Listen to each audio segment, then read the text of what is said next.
the songs, the musicians, and the stories that bring them together. This is Records and Rockstars with Jeff Woods.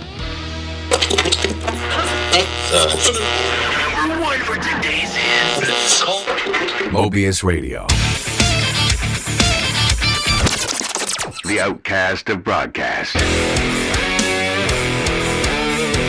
Mobius Radio.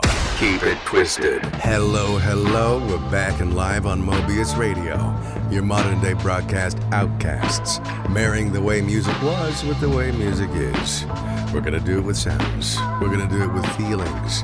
We're gonna do it by getting a little strange, because nothing moves forward without a bit of resistance, am I right? So let's take the perfect circle and put a twist in it. Stay tuned to Mobius Radio because we've got a packed program for you today.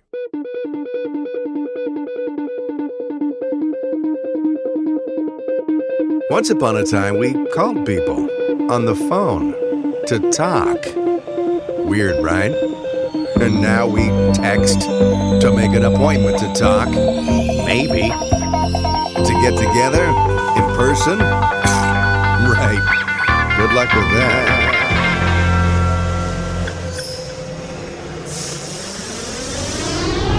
See how they rush through underground. No one makes a sound. The people march through the city. Oh, so busy, life moves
There it is, Metro Rush. That's the first, well, not the first cut, the third cut, but the first full song on the album. Right. Yeah. You might have heard a familiar voice on there for all the listeners. He wasn't bad.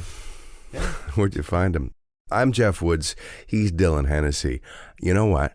The first time we did this, sat in a room together, talked about music, about your music mostly, Dylan, was January 2017. It's a long time ago, yeah. Right? Music gives us both so much pleasure. Without it, we'd both be dead. I'm speak for myself. I'd be dead without it. Mobius Radio, the outcast of broadcasts, marrying the way music was with the way music is. You came up with that. Yeah, that was like in the first script writing session for all this stuff. The world album premiere is what we're doing right now. August 7, 2023, released by my special guest this time. The man behind Mobius Radio, the project's visionary, Dylan Hennessy. And you've got someone else involved other than me, because I'm just that talking head dude like Jim Ladd was with Roger Waters. A powerhouse drummer named Alex Van Briggle. Yeah, he's been like the staple of us playing live, basically. Like there was pre-Alex joining, and it was just a totally different ballgame as soon as he started stepping into the live shows. How'd you meet him?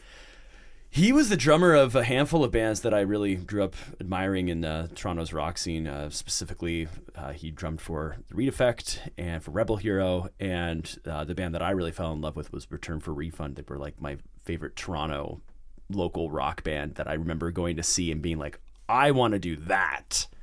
I got to attend their show at the Silver Dollar where they were playing with a 4-piece band for the first time. I believe that was Alex's first gig with them. And I remember turning to the guy beside me in the crowd, and both of our jaws were on the floor like the whole show. And it was just like part of a weekend that made me go, I need to go out every weekend to go see live music in Toronto, because if this is what's going on here, I need to be a part of it. And that started with Return for Refund. And so then like years later to be playing with Alex in my project is like really wild to me, and it's not lost on me too. Like I have always loved the guy's chops, and it's a pleasure to be able to work with him and play with him all the time. He came into the fold just as like, hey, we should jam and try and get some drums on this and see if this works. Like some of the songs from Mobius Radio were already there, but I hadn't formed the concept around it yet. And so we actually began playing live like before that. Our first gig ever was at the Horseshoe Tavern where we were doing our record launch. November 8th, 2018, we were playing the Indie Week finals at Mod Club. Yeah. It was just like we knew that we were onto something cool. What makes a great drummer for you? Because there's so many different styles of drumming. You know, rock guys, they go Neil Peart, full on busy behind the kit, or the simplicity of a bonzo with a heavy hand. What did you find in Alex that makes him a great drummer for you? He wasn't just a rock drummer. I mean, I could think of a bunch of great drummers in Toronto also that are of like the rock kin that can absolutely smash a kit. But Alex, oh man, he's such a technician behind the kit. He can do these incredibly fast things that don't sound super busy. He can play like a mile a minute and it's just very breezy and chill, but also frantic. It's like he's borrowing from like drum and bass chops as well as rock in what he plays, which ended up kind of developing into the sound of what we do anyway. I was already trying to write music that sounded a little bit like that. It was like a perfect fit. I thought like, this is the guy for this type of music. You know, I'm a drummer myself. You're a great drummer. Thanks. I learned a lot from Alex. Mm-hmm. If you watch us both behind the kit for like 20 minutes, you'll be like, yeah, Dylan's Alex's student. Like I'm a big fan of his drumming. So here's the thing. You love this drummer, and so do I, because of his abilities behind the kit and his ability to bring that energy to the stage with you. He's not on the record. That's all stuff that you put together. I had to this time. So people that get to see you live, like the release party at the Horseshoe of Mobius Radio, get to see Alex on stage with you.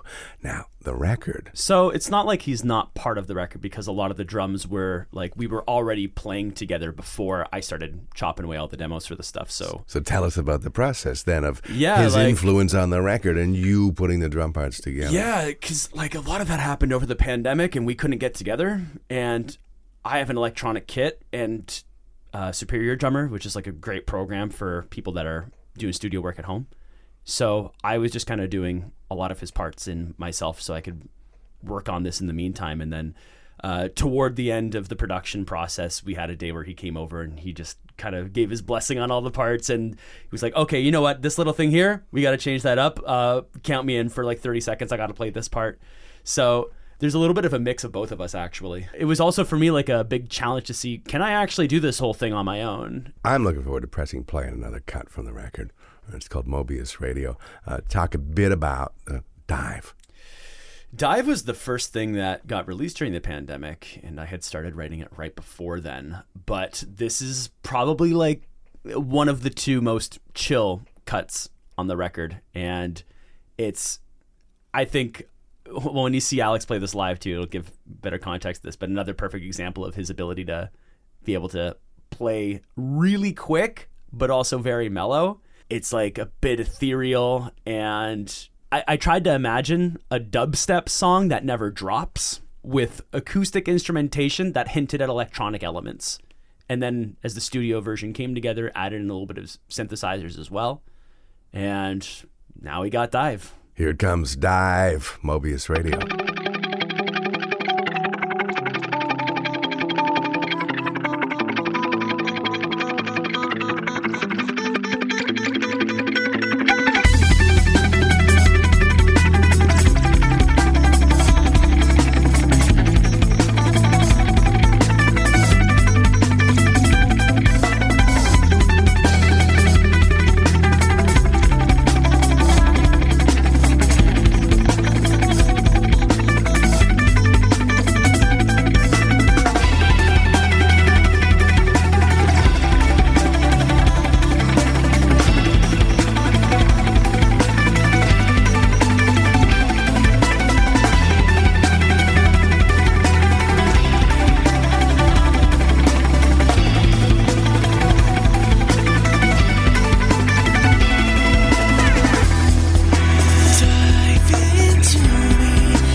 Water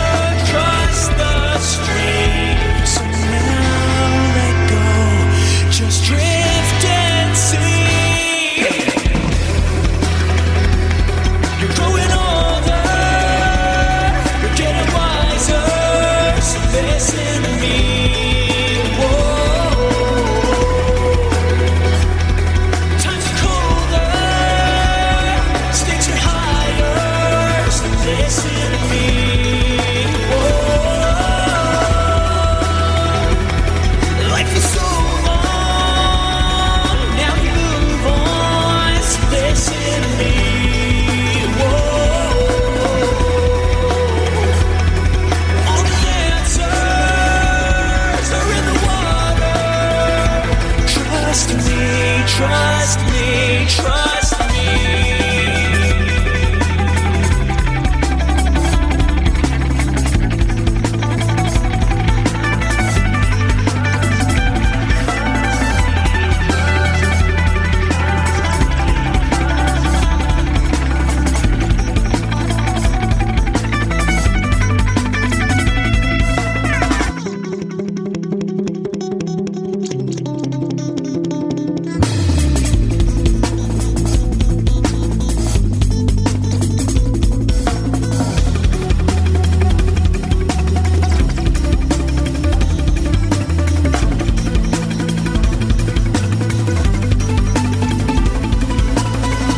Dive from Mobius Radio, the debut album for release August 2023. Dylan Hennessy, the man behind the record, is here. I'm Jeff Woods, and I was fortunate to be a small part of the creative, production behind it, lending my voice to a few tracks, a couple more to come, as we're playing most of the record for you to preview. If you like it, tell your friends, stream it, purchase it. You can purchase it. You can purchase it. Tell us more. Records are getting pressed right now. CDs are getting pressed right now. And yeah, it'll be up on Bandcamp and iTunes and all that good stuff. Cool. Mobius. Tell us more about the name. Mobius Radio came to me from my dad, actually. I remember we were having sushi lunch one time, and I knew that I wanted to branch off Dylan Hennessy and other music that sounds like this electronic rock metal fusion stuff. So it needed a name. And my dad gave me the word Mobius. He's like, do you know what a Mobius strip is? It's a twisted loop, effectively, a one-sided three-dimensional object, and in all iterations, it creates a twisted loop. And it's like, that could be a cool descriptor. And they're like, whoa, that's interesting. And then thought about the word radio after as like a thing to find a lot of different sounds. And I was like, all right, I think that might be it. I remember saying that, Mobius Radio. I think I like that. I really started ruminating on it. It wasn't too long after until I had this idea of like, maybe we get a narrator involved. I wonder if I know a guy who could do that. So, yeah. Way to go, Dad. And your dad is part of Two Shots of Hennessy, so he's a proper player, isn't he? Yeah, he is. Go out and do. He'll never say that he is, but yeah, he's a good musician. Well, modesty goes a long way in the world. Yeah. You'll have to do more shows with him in the future. Absolutely. Yeah, like what I do with my dad is not rock, metal, electronic fusion. We do like a acoustic blues duo. It's cool. Yeah, I love doing that with him. It's a special thing, right? So. And he's about my age, so he must love getting out and doing live stuff with his kid. Yeah, like there's all kinds of stories about, like, say, when he was my age, he used to go to the Horseshoe Tavern, and now I get to take him backstage there, and it's just like this big full circle of life. Sweet. Well, we talked about the why, because it was in you to do, and the what, and the name that your dad helped you with, Mobius, which I love, Mobius Radio, and the when. Pandemic fucked things up for you and everybody else in many ways. However, there's always a silver lining. What would you identify as the silver lining in your life around, lockdown and being, Oh, it's an easy one for me, as it got me out of my full-time job and into my current career of just going out and gigging is like exactly what I wanted to do. And I don't think I'd have had the courage to get out of there on my own. And I got kicked out of the door because of the world. And now the world smiles back. It's nice. Yeah. Reminds me of an old beer commercial. Which one was it? The world smiles at you? I don't know. Stubby bottles. Yeah, I'm not sure. 1970s. I know the snack that smiles back is goldfish, but I don't think that's the same thing. It's a completely different thing. This one includes alcohol and getting drunk as a teenager, which we don't recommend. Blink of an Eye is the next cut I want to play. What do you want to say before I hit play on it? Blink of an Eye is one of 3 songs from this record that gets into like the 7-minute mark. This is one of the heavier songs on the record. It's a loud one. It also borrows inspiration from one of my favorite electronic artists, which is Infected Mushroom. They're a psy-trance duo from Israel that do a lot of stuff that incorporates a lot of rock influence into electronic music. I started getting into them about 10 years ago through a friend of mine. And so this sort of borrows from a lot of psy-trance elements, but leans a lot more into rock than they would. And the song is just as you get older, time gets faster. Oh my God, it's like a roll of toilet paper, my dad used to say. That's a good one. As you get to the end, it just gives so much faster than when you started. Yeah, exactly. And you got all this time as a kid, and summers seem so long, and now they seem like 5 minutes. Yeah, like I'm kind of waiting for summer to start still, and now I blink my eyes and it's gone. So. Here it is, Mobius Radio, blink of an eye.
I said, hey, you're okay.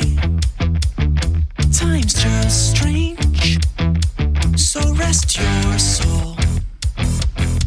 The mysteries science brings are just small things you can't control. It's a trap.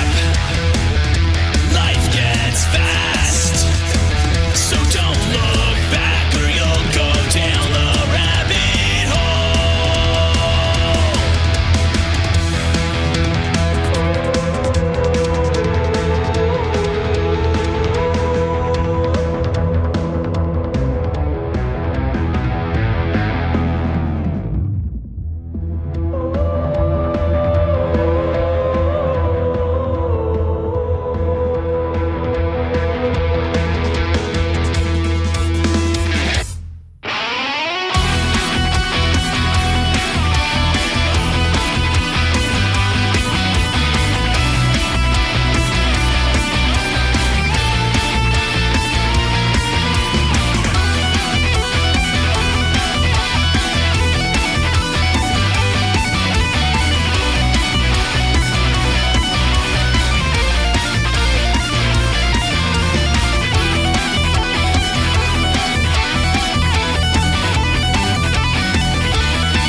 There it is, blink of an eye. Dylan Hennessy's here. He's the man behind Mobius Radio. Bandcamp is one place to get it. Dylan solo, and sometimes Dylan with Alex. Playing is your lifeblood, as we've noticed on your social media, Dylan Hennessy. And you've got a Mobius Radio page on Insta. We do. And pubs and clubs, anywhere you feel like, really. Sometimes as the headliner, sometimes opening for other bands. Some of the ones I've noticed you've played with: Finger 11, I Mother Earth, Mono Whales.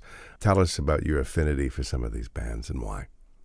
Well, it's one of those things, if you're growing up and listening to these bands on the radio, you don't expect that they're like real people.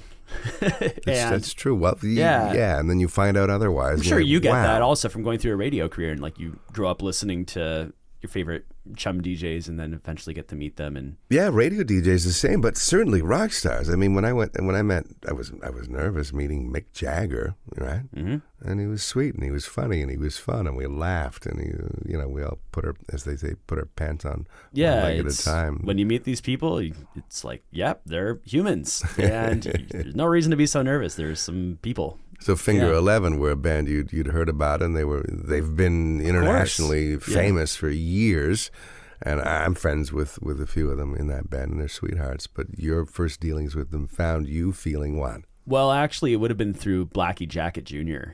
So it's like their alt country side project, which is actually my favorite. They're great. Yeah, they're a lot of fun. If you ever see Blackie Jacket Jr. playing like a small Toronto venue, go. It's such a fun show. Saw them first time at Tattoo Rock Bar in Toronto. In fact, I talked about you coming in and doing this podcast in 2017. James and Rick came in around the same time and did a Blackie Jacket podcast. And then shortly after, James and Scott came in and did a Finger 11 podcast. Right. They're sweet guys. So I met them first. I was playing a showcase for 94.9 at the Phoenix. And Blackie Jacket were in between myself and Brothers of North, who were doing, I think, a record launch at the time. So I get a call from Zeke, who works there, and he says, hey, this is kind of short notice because it's Tuesday, but this Saturday, are you available to come out to Oshawa? Finger 11 need an opener. Yes, and I will figure out how to get out of work later. And I'm like talking to my manager, like, yeah, guys, I can open for Finger 11 this weekend. Like, either I need the day off or I'm just not coming in that day, so we got to figure this out. And thankfully, they let me go early from work. I didn't get the day off. I remember it was April 14th. It was a massive snowstorm in the middle of April. It's like so typical Canadian. Like, you're like, okay, cool. We're basically at summer. Like, no, think again. Yeah, that show was almost a disaster, actually. Why? Because I hooked up all my gear. It was making all this crazy noise. I couldn't figure out what was wrong with my rig. And the sound guy was being very impatient and said, yep, you're just going to have to deal with it. I'm like, but don't you want it to sound good? There's going to be like hundreds of people here in a second. Thousands. Yeah, like I'm going to just walk up and annoy everyone for half an hour with gear that sounds terrible. What happened? Give me 2 minutes to fix this. Yeah. They didn't. Doug Elliott gets up and introduces me to the stage. I'm shitting myself, just being like, I'm about to go and bomb and embarrass myself in front of a sold-out theater. And I made the first note of the first song, and suddenly everything sounded fine. Oh my God, I think I can do this. Yes! And so I played Blink of an Eye. Did you ever figure out what was wrong and how did it get fixed? No. Well, magic. No idea. Magic. The universe provides. I guess, right? And I don't think that happened since either. It was just that needed to happen that one day just to ruffle my feathers for a bit. And you did Blink of an Eye. Yeah, I did Blink of an Eye, did Suit Up, and Battle. So a couple of the songs that are on this record. We're going to do Battle in a couple of minutes. First, why don't we do Can We All? Talk about it first. Can We All came out of, this is one that like Alex had a lot of input on also because we jammed this one out first before I started making a studio version of it. I bought all these big tubes called boom whackers. They're like all these long sticks that the length of them determines the note that they make. You can hit them on the ground or whatever. I would later find out these get used a lot in like elementary school classrooms and things like that. Kids know how to have fun. Yeah, there you go. Just hit stuff and make noise. It's a great time. You would understand. You're a drummer, right? Clearly. Yeah. I bought a set of these things thinking to myself, whoa, wouldn't it be really cool if we could figure out a way to loop with these things? And, fast forward a few years now, I got to lug around all these tubes to all of our gigs, but, it's worth it. We can do a pretty cool thing with them. I started trying to figure out, okay, if we hit these three together, those three notes will make an A minor, and then these three notes will make a D minor, and if we just position the tubes in this way and have the microphone at the end, we can add a delay in and get it to sound like this. And yeah, it worked. Me and Alex figured out a way to build up loops with these tubes, and then he walks over to the drum kit and I pick up the guitar and we start the song. Featuring the Boomwhackers, it's Dylan Hennessy and Mobius Radio from the debut album. Here's Can We All?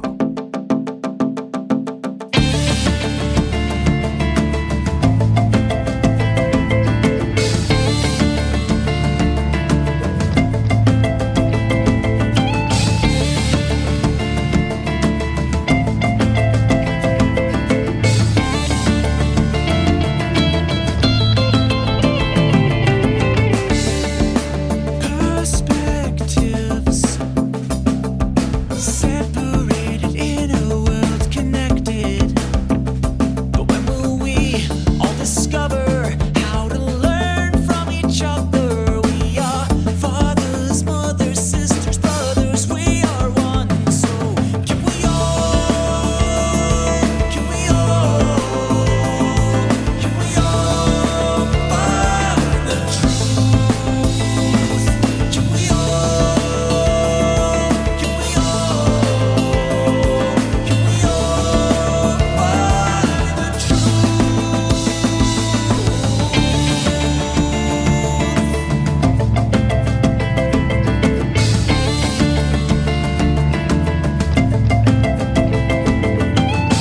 And since the world is hurt, I know you have been burned, but these scars will make us who we are. They are reminding us to be faith in humanity and not to fight to prove we're right. We're more than guns, we are one. So can we all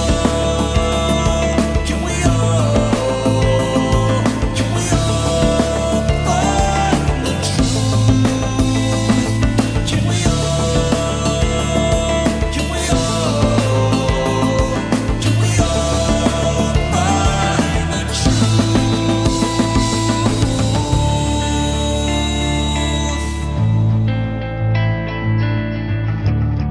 the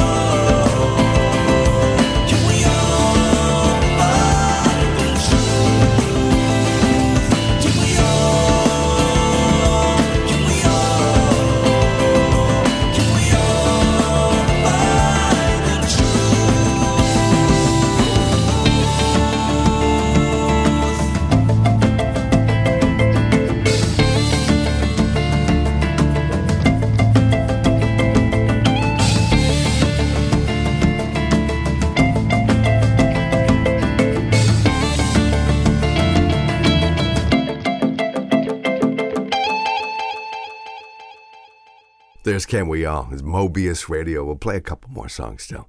In fact, we'll play 3 more. It's a world album premiere of Mobius Radio's debut album. Dylan Hennessy, man, it's so good to have you here. It's so good to have you back in this room.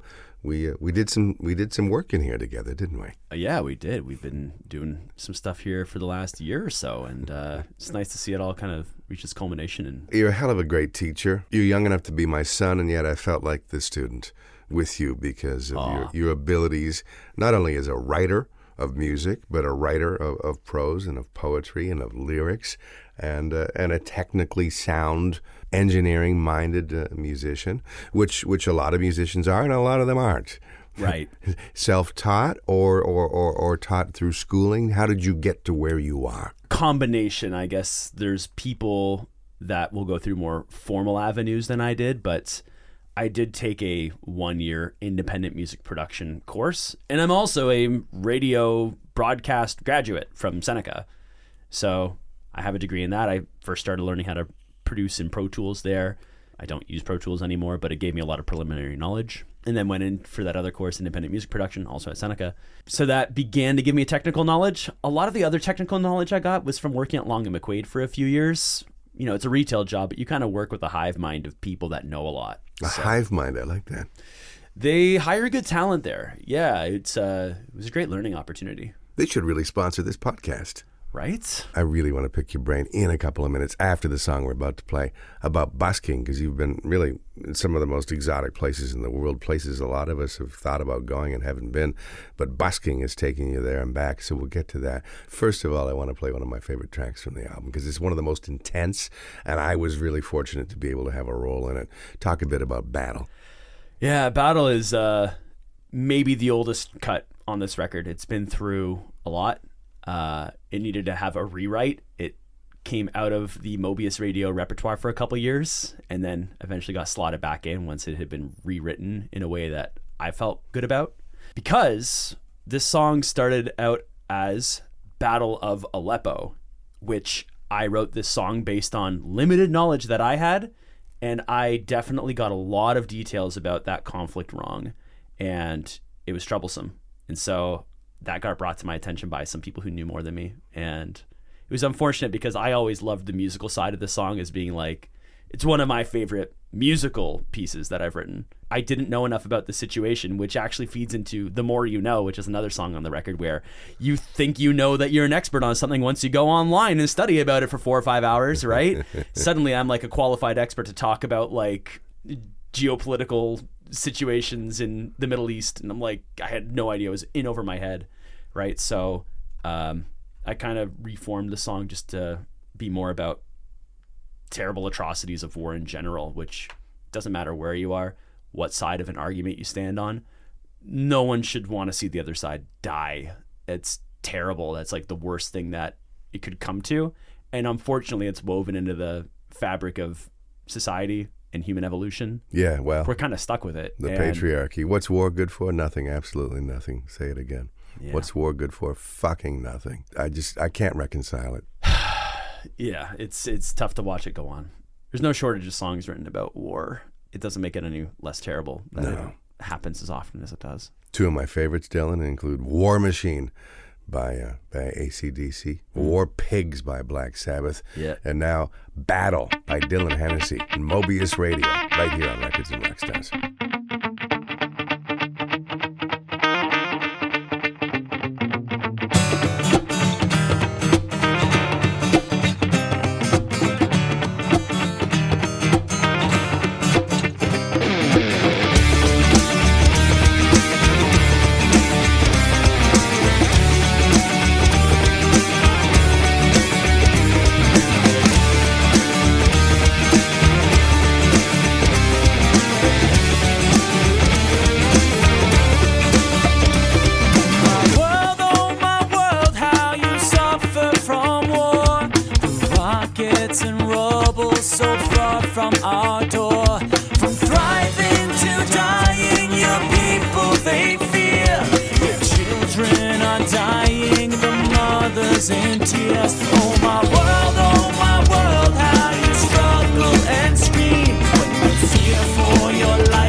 Leader in a crown, burns the city down and is sitting on the ground. presence of God? Or is your ego just a mirage to get your best to contest in the loss of humanity? And as the world stands by with open eyes of apathy, we fail to see the gravity with disconnected minds.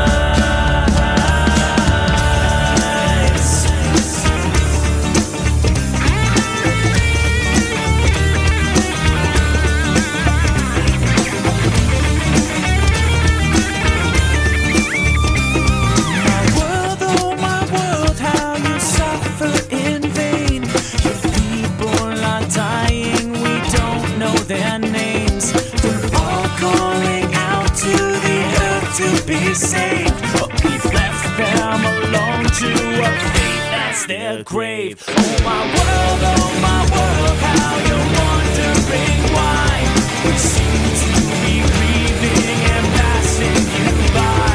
We're passive, distracted, and desensitized by society. Of the heat, reeling in defeat from the bombing in the street. Leader of the land, done with holding hands, you don't want to take a stand.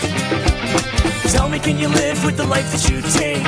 All to prove a point that freedom is fake. 500,000 of your kind will die in brutal insanity.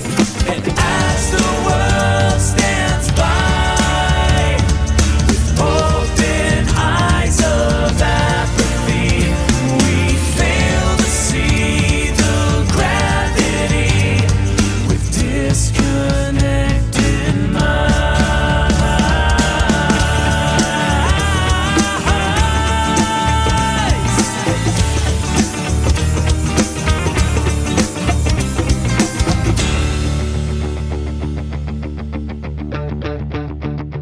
The world stands by as we wage war. Our hearts in pain, our actions in vain. Eyes open, minds disconnected.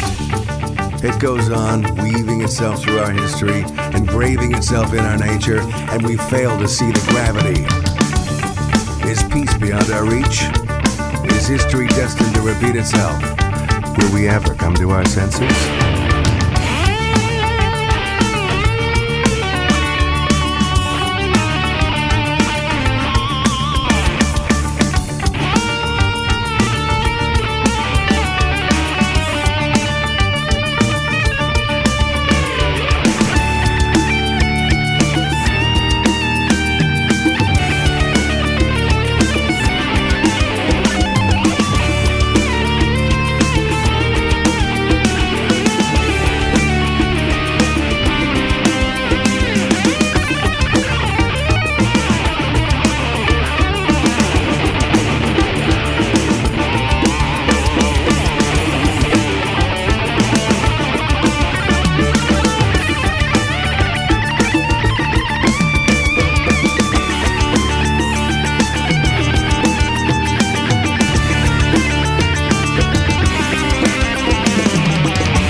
Our resolution without blood. May we see others' lives as our own. May we honor the sanctity of life. May we progress before we decline. And we may try. And we may struggle. And we may fail. And then we will try to control. And we will try to oppress. And we will try to rebel. And we will try to survive. And we will fight. And we will kill. And we will battle.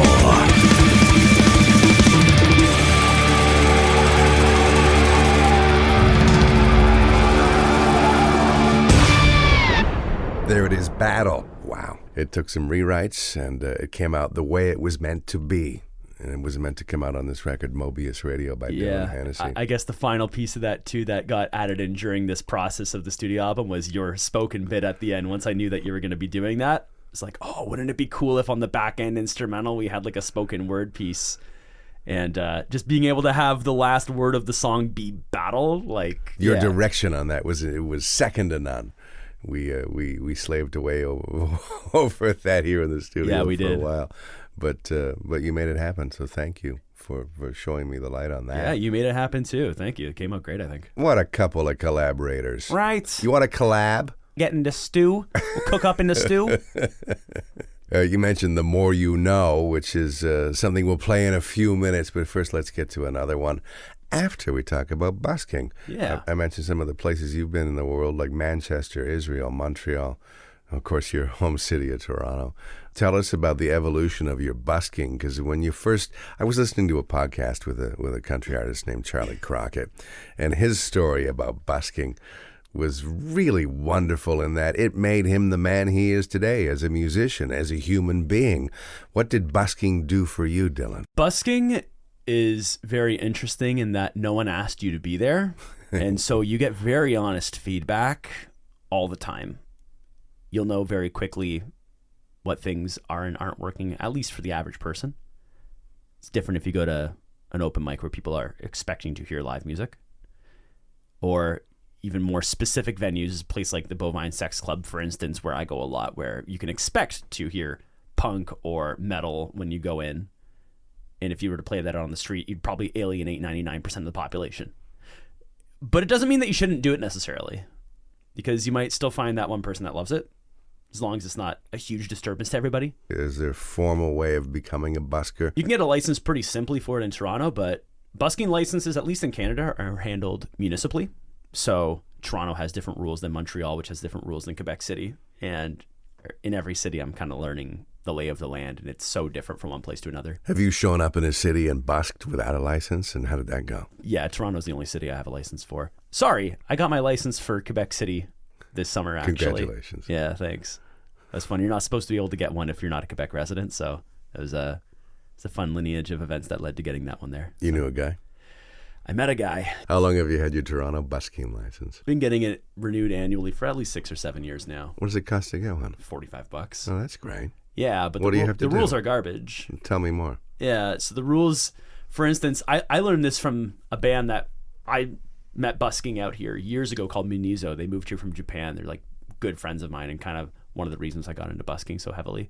They moved here not knowing how to speak English and just going and hitting the streets all the time without a license. And they learned pretty quickly that it was going to make them more money to break rules. Like, for instance, no amplifiers allowed. Like, that's a rule in the city. You're not allowed to busk with an amplifier. But drum kits are fine for some reason, That's right? crazy, So some of the laws are kind of bogus. But they made more money just fighting off tickets than if they followed the rules. So we're like, well, let's go fight the tickets when they come along, and otherwise we're going to be out here doing our thing. And it worked for them. They amassed a huge following while they were here.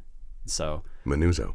yeah, shout out to Menuzo, my buddies in Japan. They're still out there doing it under the name Good Moon.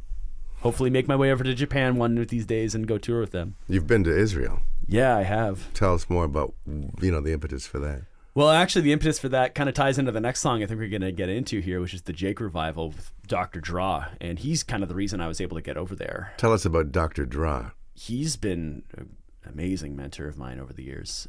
Violin player extraordinaire. He tours the world doing his own original music, all instrumental behind like a rock band. Just a motherfucker of a performer. And he was the judge in a contest that I entered. It was like a Jewish talent show. I grew up in a Jewish household. Someone told me I should go compete in this thing. And, there I am playing for this audience of mostly 60-year-old Russian women playing get up, stand up, done acoustic dubstep. It was very weird. I won that contest that day, and the prize for it was airfare to and from Israel when you wanted to go that year. Amazing, right? And so Eugene, or Dr. Draw, was one of the judges for that contest. And he made me promise, actually, when I accepted the win on stage, you got to promise me when you go there that you're going to play on the streets out there. And I held him to it, and I went and busked out in Israel a couple times while I was out there. Were you supposed to have a license there too? I'm sure. How did that go? How many people kind of gathered around and listened to what you were doing in Israel? Well, busking is so hit or miss because it depends so much on momentum. You know, sometimes I'll have a session where there's an audience of 40, 50 people gathered around for quite a while, and other times where I can put on an equally, if not better, performance than that one, and no one gives a shit.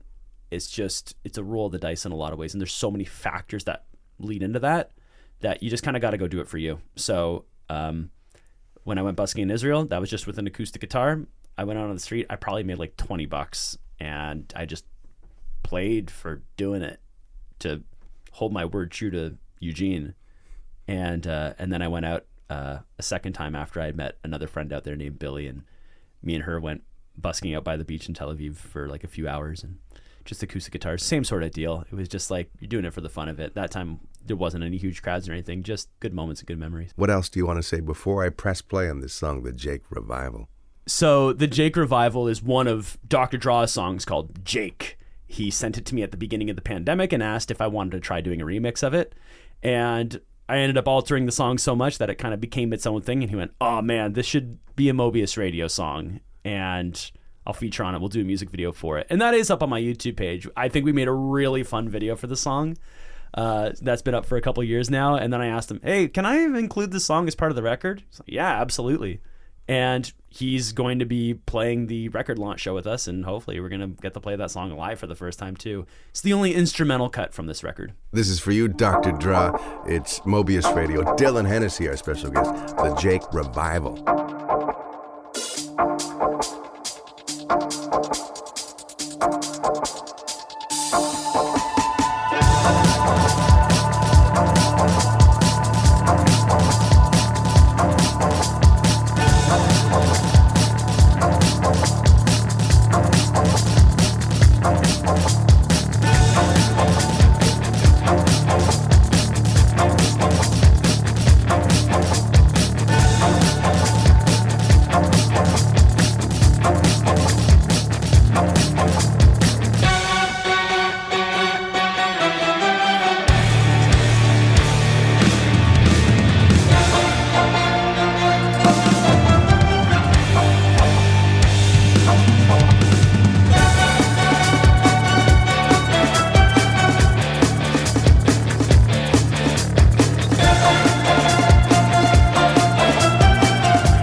for and featuring Dr. Dra, the electric violin player. Man, I always had a soft spot, a real affinity, a real penchant for violin players. Jean-Luc Ponty was the guy I was into for a long time. And the one and only, rest in peace, Nash the Slash from the band FM. You remember him? His whole face, bandages and glasses. And he could play like that. He played like a son of a bitch. And when I finally got to meet him and interview him, he came in and he just looked like an accountant. Came into the studio and we had a great chat about all things music. That sounds like the violin equivalent of Buckethead. Yes. Yeah.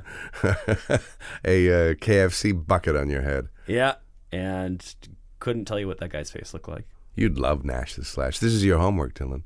All right. Go to listen to everything by Nash the Slash. He does a cover of a Count 5 song, Psychotic Reaction. Okay. In which he takes lines from the letter John Hinckley Jr. wrote to Jodie Foster because he was obsessed by her. There's a story that you'll want to dig into before we play the final cut, called The More You Know, which again I was privileged to be a part of. You hinted at the concept of the song, and I was reminiscing with my younger brother the other day about our older brother who's estranged from the family. He's one of those guys that he turned 60, 61 and decided he knew everything. And we both know that the more you know, the more you realize you don't know a goddamn thing. Right. So tell us more about the theme of this song. You remember in the music video, there's this painting that I brought in of this owl? Of course I do. So this is kind of where this starts, right? And by the way, this is probably like the latest song that got written for this record as well. I was doing a bunch of meditation work at the time. I decided that was something I wanted to try to dive into while I had the time and do a bit more of and just explore a bit of spirituality. And this is like the only thing in my life that I describe as like I had a vision come to me of I was doing a guided meditation of you're supposed to find an animal and ask it a question. And when I asked this owl what the path that is best suited for me in life was and how I had best go about that, instead of answering the question, it turned at me and its eyes got like fiery and it grew like 100 times in size and it freaked the shit out of me to the point that like I threw off my headphones and I like had the jolt out of my meditation. I've never experienced anything like that since. It was very weird. I felt like a freak for being like, no one's going to believe that I had a friggin' vision, right? And so I didn't know what to make of it because it was just very confusing. About a month later, I was doing like a family painting night and I decided to paint the owl and just leave that up in my room so I could look at that and think about it and be like, what did that mean? And over time, I did come to realize that the subject matter of it, and in conjunction with writing this song too, was all about like, I asked that owl for too much. I didn't know enough to receive the wisdom of like, what's the answer to life, right? That was like it was too big of a question. Like, Don't ask too much of your owl. Yeah, it was just like, you idiot, you got to go find that for yourself, man. You don't know what you don't know. So that was why that got included in the video. Is it kind of tied into the whole theme of the song of like the Dunning-Kruger effect generally describes people who seem like they know too much about a subject. In reality, they don't. For instance, me writing Battle of Aleppo before I rewrote it into Battle. Yeah. The More You Know is more like the opposite, where once you overcome that curve, and I kind of feel this way in my guitar playing, where it's like, I've been playing for 20 years. I've learned as much as I can, and I look at my heroes and I'm like, but they're so fucking far beyond and like at a level that I can't understand, and it just makes you feel like you've not really gone as far as you thought you did in all that time. The Dunning-Kruger effect kind of brings you all the way back around into realizing that, you ain't shit. You got a long way to go, buddy. And that was kind of what the owl was saying to me too. So I thought it was appropriate to bring that into the video. What a song. What it taught me more than anything was that acting is really difficult. That was fun trying to direct you to do all that stuff, man. Yeah. I know what the fuck I was doing. But yeah. Sure was fun to be a part of this song. It's Mobius Radio. Dylan Hennessy's the man. The song's called The More You Know.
sail the seas to find you never left the shore.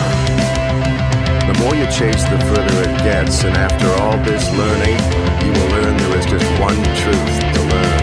I know the more you know,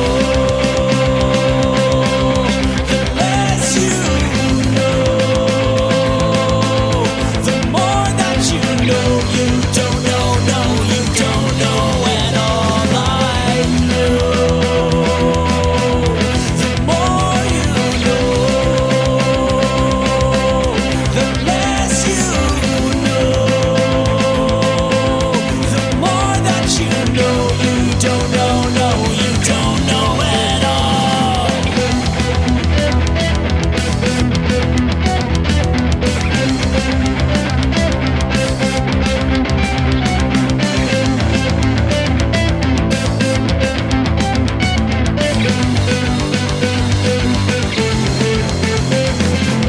I look for answers, but the answers that I find are just questions. Now I question every lesson, every time. Just to think that I could think I knew enough to know it well. I can't believe I could believe I wouldn't fight a war inside myself. You may climb the mountain to find yourself at the base. Travel the world just to stare up into space.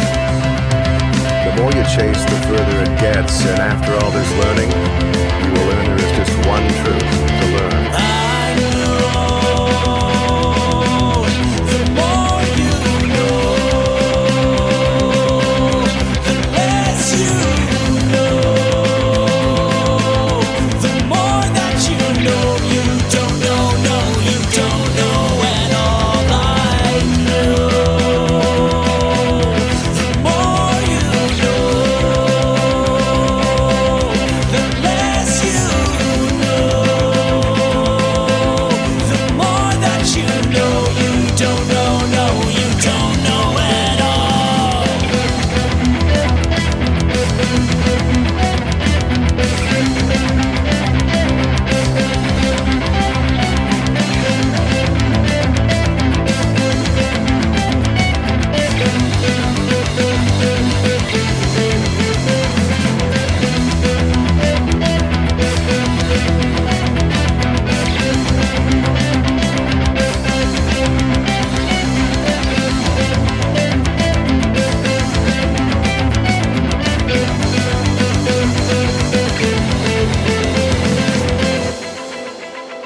There it is, The More You Know.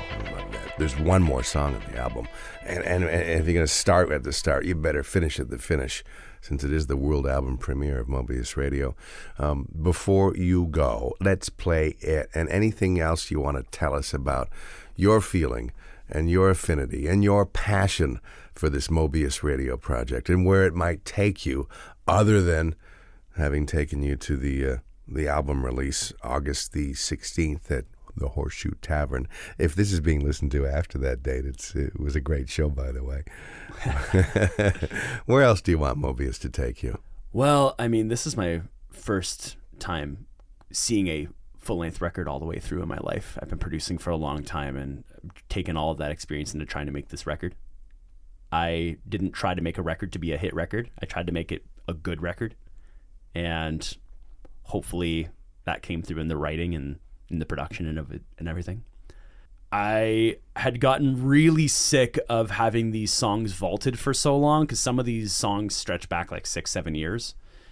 And it's been very rewarding to see this all come through in a way that I feel like is cohesive and all makes sense together and all has its own contained sound for the project.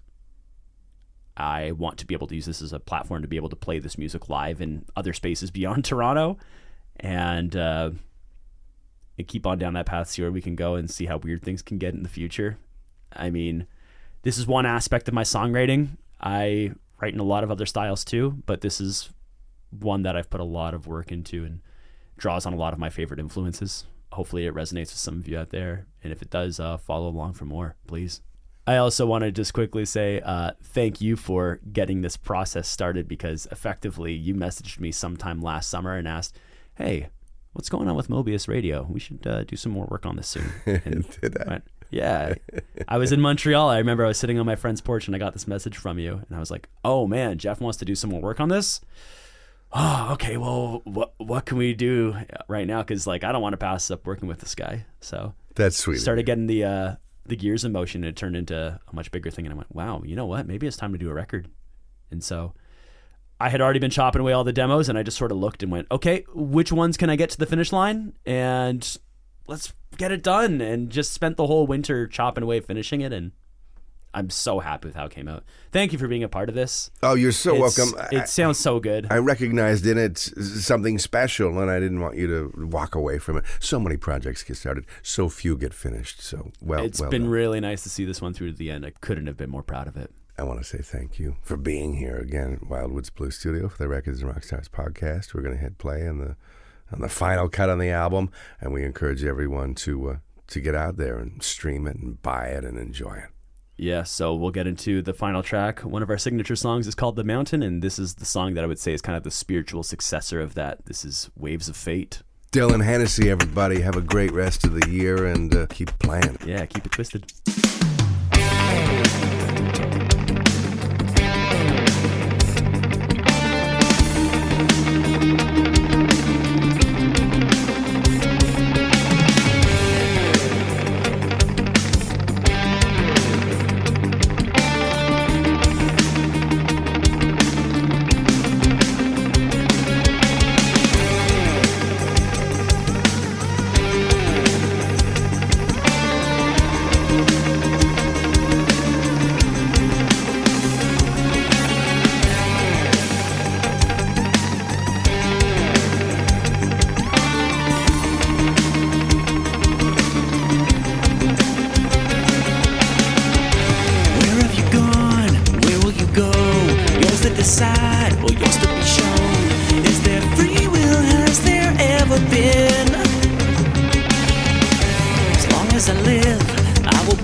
When to give in, raising the sails or sheeting the man. This is knowing I know nothing at all.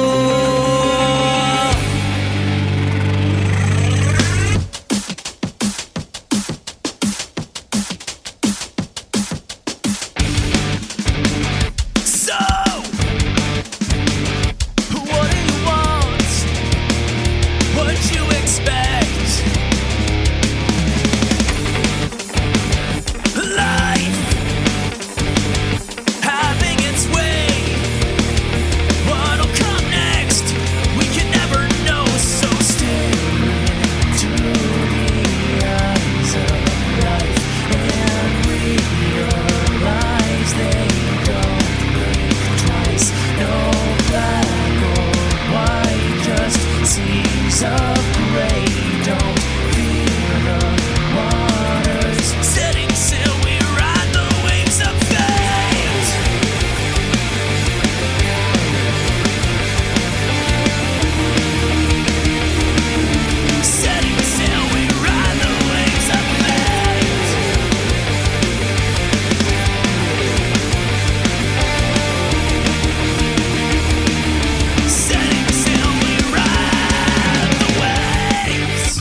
But don't control the wind. And why does it seem like this map is make-believe? You only control what's within, so let it go.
no black or white, just seas of gray. Don't fear the waters. Setting sail, we ride the waves of fate.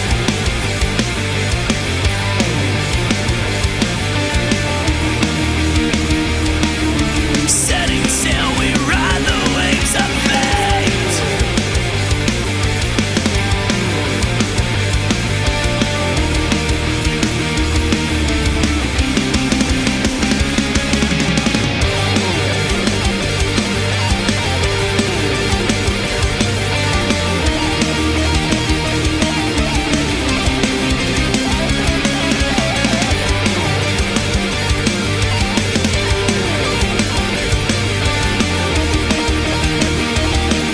Setting sail, we ride the waves.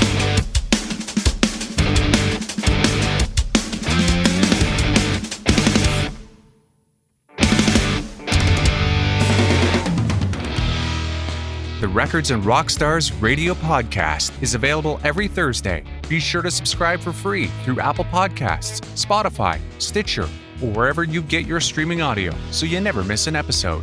Rate and review to help us spread the word. All this and more at jeffwoodsradio.com.